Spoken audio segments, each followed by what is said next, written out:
Welcome into CyHawk Talk here on a Sunday, looking back at an Iowa State loss to BYU in an Iowa win over Minnesota. In the blink of an eye, we're well over halfway into the college football season, and just 5 weeks after we thought Iowa and Iowa State had switched positions, Iowa has a 5% chance to make the college football playoff, and Iowa State has a 0% chance to make the college football playoff. And on that, Ben, what has happened over the last 3 weeks? You called it three straight losses. You knew it was going to be a streak. It looked in doubt there. Your prediction looked in doubt. And then BYU 27-3 to end the game, 24-3 to end the game. What went wrong in Jack Trice yesterday? BYU outscores Iowa State 24-3 in the second half, and it looked so promising, Ethan. After the first play, goes 75 yards, a touchdown to Brett Edskelson. Man, you think Rocco Beck's going to have an accurate game. Iowa State's offense is rolling. They ran the ball and had a chance to go up 24-7, Ethan, early in this game. And Chase Sowell's open for a touchdown pass in the corner. I couldn't tell if it was a miscommunication. People have told me it was a tipped pass. Either way, a pass intended toward Chase Sowell comes up way short. It's intercepted. BYU makes the turnover and then goes on to score a touchdown. And from that point on, BYU just chipped away, and then boom, boom, in a span of 40 seconds, scored two touchdowns in the second half to put this one out of reach. So things have gone, you know, Iowa State's just not been able to execute. And what's that code for? Iowa State's just not been good enough in these big moments, Ethan. That's why they've lost three straight games. Yeah, I saw you had a story yesterday where Rocco Becht maybe gave you a little bit of a definition on what some of these words mean. I think it was details. What was the word that he kind of explained? What can you tell us about maybe where they're lacking in execution at the moment? Details and precision. Those are the two words we've heard after Cincinnati, after Colorado, and after BYU. And it's the code Matt Campbell's built his program by. Because when Iowa State's able to be precise and execute in the details, they're a good football team. And Campbell told us, I think it was after Colorado, that they're not a good enough football team to win when those details are not precise and when they're not executing. And so we asked Rocco Becht, like Rocco kind of took it into himself. Hey, you can say details, but what does that actually mean? He just said we're not being good enough. He sounded kind of confused. That's what I wrote that story about, Ethan, is Rocco says they're doing the right things on Monday, on Tuesday, on Wednesday. They're in film. They're showing up to practice the right way. It's just that in these big moments, they've not been good enough. And you know what? Maybe that goes back to they won five one-score games last year. And this year, it would have been very hard to expect that to repeat. But whatever way you slice it, Iowa State, it's just not been good enough. And I hate to keep saying that. Rocco didn't have an answer for how you fix it. Matt Campbell said, hey, the only thing I know is go back to work. And that's, I think, the only thing you can do, and just hope the outcome comes differently.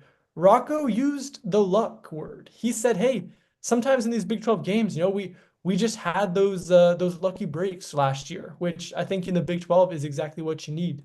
And that's the difference between a season that's headed to Arlington and a season that might be headed to the Guaranteed Rate Bowl. Matt Campbell with the quote kind of going in the Herb Brooks territory where, he's going to his, team after a 3-3 tie to Norway. You don't have enough talent to win on talent alone. Did he make them run suicides or lines after the game last night? Where you guys did the team remain on the field as you guys were rolling out, or maybe not necessarily that parallel to Herb Brooks? I did not see any suicides after the game. And I don't know. I mean, it didn't feel like um, Iowa State was a bad football team out there. And that's the weird thing is there's this difference between Iowa State. I wrote, in my three takeaways, Iowa State can beat just about anybody when it executes well. They had number 11, 7-0 BYU on the ropes. Ethan, Iowa State actually outgained BYU 495 to 410. They had more first downs than BYU. They kind of controlled the clock against BYU. They did a lot of really good things. It's just that these select moments, Matt Campbell said, when Iowa State has a chance to rise to the occasion and to kind of put a team away, they've been unable to do it. Transitioning into the Iowa Minnesota game, Iowa wins 41-3, kind of put the game away pretty early, had a 17-0 lead at the end of the first quarter, and then within the first three plays of the second quarter went up 24-0, and kind of a little bit like the aforementioned BYU series of events where they had two touchdowns in 40 seconds. Iowa gets a field goal on its second drive, and then on the first play of the ensuing Minnesota drive, Zach Lutmer jumps in front of Drake Lindsey's pass on a wheel route. It was a horrible decision by the Minnesota quarterback to throw into double coverage. Lutmer was reading it the whole way, jumps in front of it, races 34 yards for the touchdown. Iowa's up 17-0, and you kind of felt at that moment that the game was over. And then you get the touchdown basically to start the second quarter, where Ganowski just rifles a pass down the right sideline to Reese Vanderzee, and the Central Lion teammates both end up scoring, and the game's pretty much out of reach at that point. And then to top it all off, Kaden Wetjen, 50-yard punt return touchdown to tie Tim Dwight for most return touchdowns in program history. And you're looking at a 31-0 lead with 11 minutes to go in the second quarter. So the number one takeaway I had was complimentary football with a capital C. Kirk Ferentz likes to talk about complimentary football. If you ever want a quote, a nice long quote from him to fill up a story, to fill up a page, ask him about complimentary football. And that was the first question he got last night was, you always talk about complimentary football. Seems like you guys did it today. And he's, well, absolutely we did. You got an offensive touchdown that both ways you can get it, rushing and passing. You got a special teams touchdown, and you got a defensive touchdown. Can't ask for much more. The one thing I was going to be a little negative in my grades, but I decided to scrap it at the last minute and go somewhere else. The one thing you can complain about, maybe not Reese Dakin's best day punting the ball. But other than that, just a real complete performance from the Hawkeyes. Maybe we would have wanted to see a little bit more from the offense in the second half. But outside of that, you're changing the game plan a little bit. And I did tweet this out during the third quarter. It's like, I understand you change the game plan, you go a little bit slow, try and kill the clock.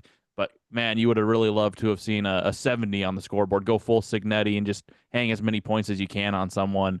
That's not really Kirk Ferentz's style, so I'm not surprised we ended with 41-3. But even that 38-point margin feels too small to really, describe what it was like in Kinnick Stadium yesterday. The story you wrote that has caught my eye, and I can't wait to ask you about, is Kaden Wetjen's punt return and the celebration involved in the aftermath. Fill us in there. Yeah. So first question he got in his press conference was, do you feel like you got Cooper a little bit of justice today? Obviously, Iowa fans want to forget, but they remember the Cooper Dejean touchdown in 2023 that was called back for the invalid fair catch signal. Supposedly, he was waving off his guys to stay away, tell him to stay away from the ball so he could field it. Gets it, does this tightrope act along the sidelines, reverses field, and just most magical play ever. Take the lead against Minnesota late in the game when the offense wasn't doing anything. It basically the only way they could score was with a return touchdown at that point, and he got it. And all of a sudden, it gets called back. Iowa ends up losing 16-13. It's the only time in the 2020s that Minnesota's beat Iowa, and so that's still fresh in the minds of Hawkeye fans, especially every time they play Minnesota.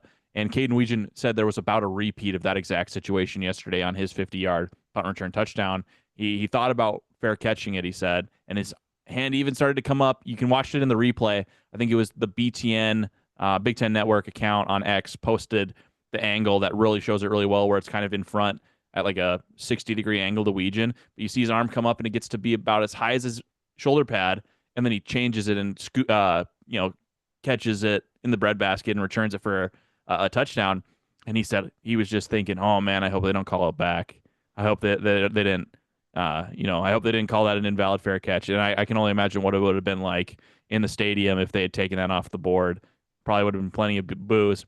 And then once he knows it's a touchdown, rows the boat a little bit, gets a little canoe going with the guys in the end zone. He said he wanted to rub it into his former teammates that are on Minnesota. He's got a JUCO teammate that's at Minnesota, and John Nestor, the defensive back, also at Minnesota now. So he said he wanted to have that on them in the future, where he can only say, I rode the boat on you guys. There you go. Who doesn't want to have a little bone to pick with their buddies. The special teams play, the punt that everybody's talking about in Ames, or at least remembering not so fondly, is a fumble inexplicably where Benny Nagoye, the gunner, kicked a football. He didn't hear the fire call, Matt Campbell said, which is the get away. And Benny Nagoye kicked and forced a fumble. I just felt like I had to mention that play really swung Iowa State's game in BYU in terms of momentum. Is there anything else you'd like to hit on from the Minnesota game before we get into our grades? Well, just to put a bow on it, I've been trying to tell you guys since Iowa beat Wisconsin that this is a team that could potentially be playing for a playoff spot when Oregon comes to town in 2 weeks. And now that's absolutely reality. They are playing for a spot in the playoff. That 5% chance that the ESPN Football Power Index gives the Hawkeyes to make the playoff, I have to imagine they're giving them about a 5% chance to beat the Ducks. And that's where you're getting the playoff thing from. Yeah, you could maybe squeeze in at 9-3. At that point, you'd hope that they beat Oregon and lost to someone else really disappointingly. But maybe they get in at 9-3 in a disaster scenario. But man, you're putting yourself in fantastic position with a win over Oregon. You're probably going from an unranked team today. They're still on the outside looking into that top 25 poll. They probably go from outside right now, don't play a game. You beat Oregon, you're in the top 10 probably going into that matchup against Michigan State, Southern California, and Nebraska to end the season. So this is big. I've been trying to tell you guys for a while now. Seems like everyone else has realized what my genius brain had put together, 3 weeks ago. But it's going to be a big game, and it's just unfortunate that my wife's going to give birth right before it, and I'm going to have to miss that game. Yeah, that's bad timing on you, my friend. Yeah, that's my bad. I'll take full responsibility. We need to get in the lab, check the film, see what we can do better next time. Complimentary football. You needed more of it there. In a little bit. We'll go ahead and get into the grades right after this.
Welcome back to CyHawk Talk here on a Sunday Rewind show, talking a little bit about Iowa State losing to BYU, Iowa beating Minnesota. Ben, you led the show, so why don't you lead us off with your 3 grades from Saturday?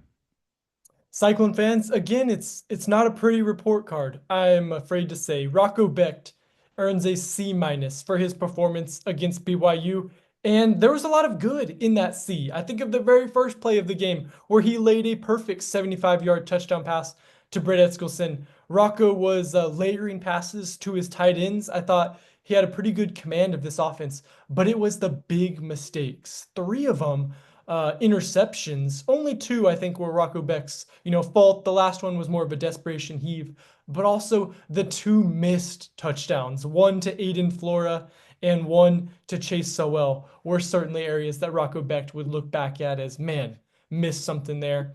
And then on the other side, Bear Bachmeier. Rarely do I give a grade to an opponent. We're a CyHawk talk show here, but Bear Bachmeier, the BYU quarterback, a freshman, was so impressive. He hasn't been asked to do a whole lot with his arm this season. BYU's been content controlling the game with their running ability, but Sunday or Saturday, I think they viewed Iowa State's secondary as the best place to attack this ISU defense, and Bear Bachmeier was awesome. He sets career highs in passing attempts, completions, and he has his second 300-yard game and rising to the moment. Iowa State gets an F for their ability to put BYU away. As I mentioned, they had a chance to go up 24-7 early on in this one. That would have completely flipped, I think, the psychology of this one in terms of what you have to do to crawl back in it, and in terms of the math. 24-7, that's a pretty sizable lead for any team to have. But Iowa State was unable to score a touchdown there. Instead, Rocco Becht threw an interception on what could have been that 24-7 touchdown. So Iowa State just had moments in this BYU game to win it, and they haven't been able to rise to the occasion. So that's my F for Iowa State. A 17 lead isn't guaranteed to lead to a victory. I think Mississippi State proved that against Texas yesterday, up 38-21 with 5 minutes to go, and somehow figured out how to lose 45-38 in overtime. I saw a kind of funny video from Barstool. They found the nut. That's the one time the blind squirrel has found the nut. Barstool had a funny video, but it was just apparently one of their talent as a Mississippi State fan, and he just was going through it with that loss, and that was kind of enjoyable to see. But we'll go ahead and get to the grades for Iowa.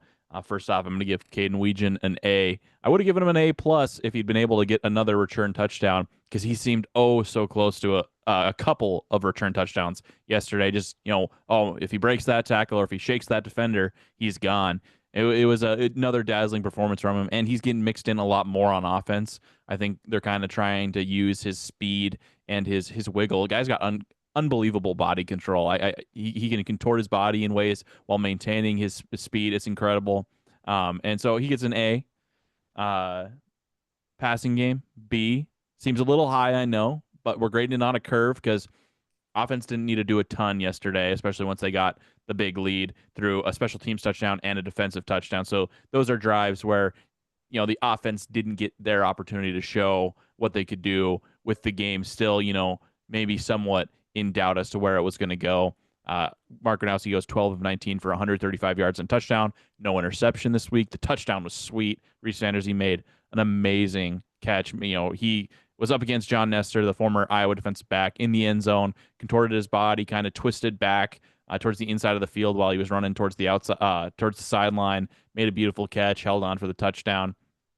All things considered, I think it was a B performance for the passing game, but much better than what it's been. Still not perfect. And then last one, second half offense, trying to not be negative, but this will be a C. Mark Gronowski was disappointed with the way that they performed in the second half.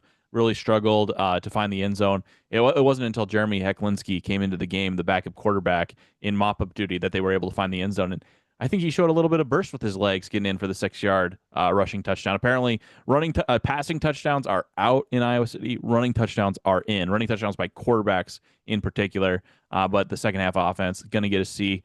You didn't really need to score. You probably were going a little bit slow, but I'm sure Hawkeye fans would have loved to have seen that 70, like I mentioned earlier. That'll do it for the show. Thanks for watching. We'll be back on Wednesday. Ben will preview that Arizona State matchup that I thought for sure Iowa State was playing last week, but they're finally playing the Sun Devils. It's going to be that Big 12 rematch I was all excited for. I have a bye week, so I'll maybe give you guys a couple of nuggets from the coordinator press conference that we'll have on Tuesday. Be sure to tune back in. Thanks for watching.